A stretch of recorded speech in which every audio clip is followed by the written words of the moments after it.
सूरज भाई ये बताइए, जाति गणना कराने में क्या दिक्कत थी? दलितों का हो ही रहा है। उसके बाद जो अनुसूचित जनजाति के लोग हैं, शेड्यूल ट्राइब है, उनका भी हो रहा है।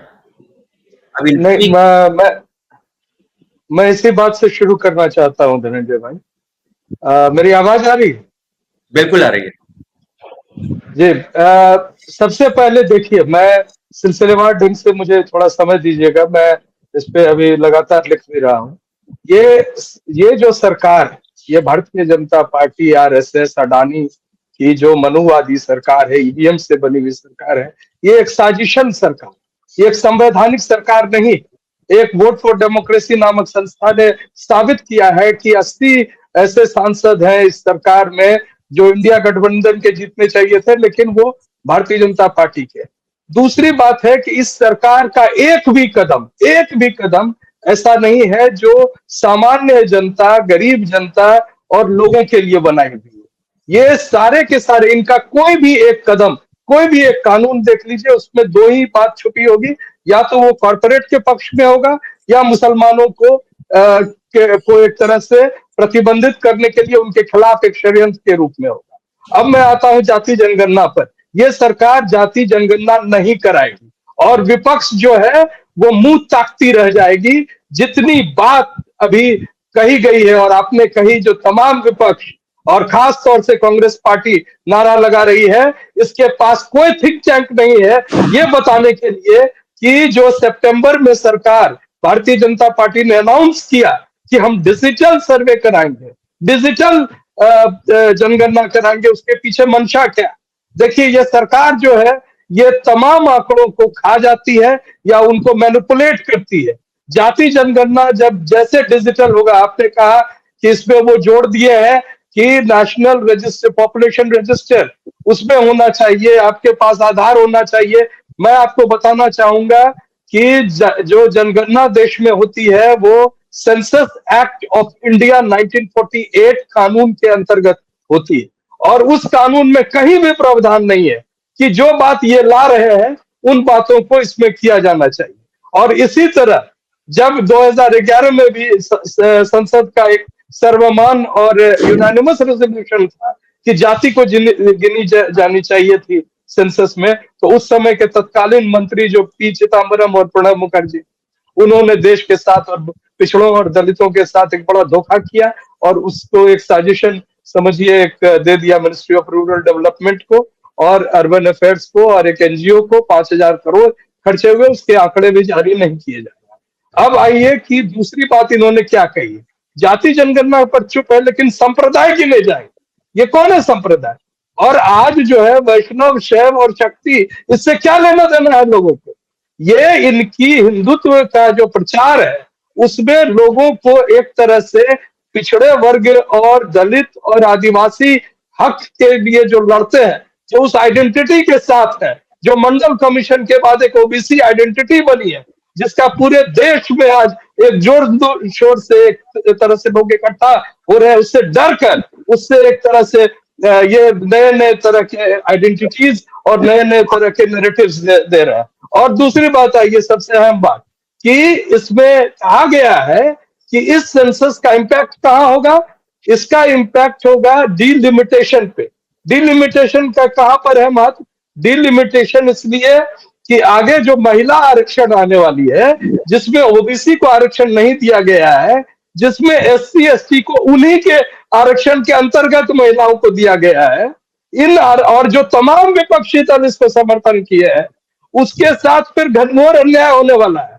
और ये सारे आंकड़े दिखाएंगे कि आप जो ओबीसी के आरक्षण की मांग महिलाओं में करते हैं, उसकी जरूरत ही नहीं है, ओबीसी है ही नहीं देश में। वो कल को बोल देंगे कि ओबीसी की संख्या मंडल कमीशन ने 1931 के आधार पर जो निर्धारित किया था कि कम से कम 52% होना चाहिए, उसको ये कहेंगे कि 45%। अखबारों में देखिए, ब्राह्मण है 25%, जिसकी गिनती नहीं, जो दिखता नहीं है, वो 50% है, ठाकुर इतने हैं, और ये सब आ रही है।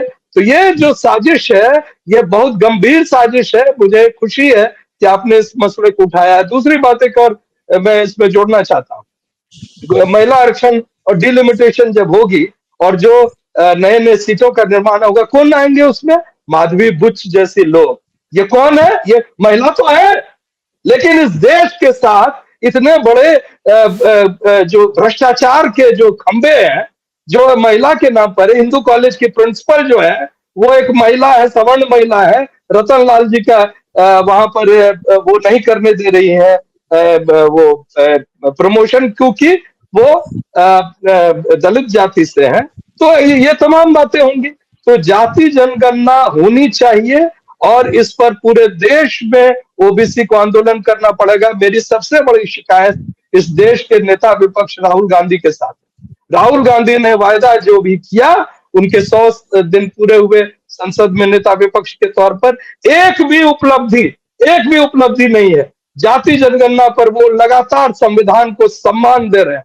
किस संविधान को सम्मान दे रहे हैं? वो संविधान जो बुलडोजर चला रहा है, वो संविधान जिसका चीफ जस्टिस ऑफ इंडिया कह रहा है कि हमको भगवान राम ने प्रेरणा दी कि राम मंदिर का किस तरह से जजमेंट हो।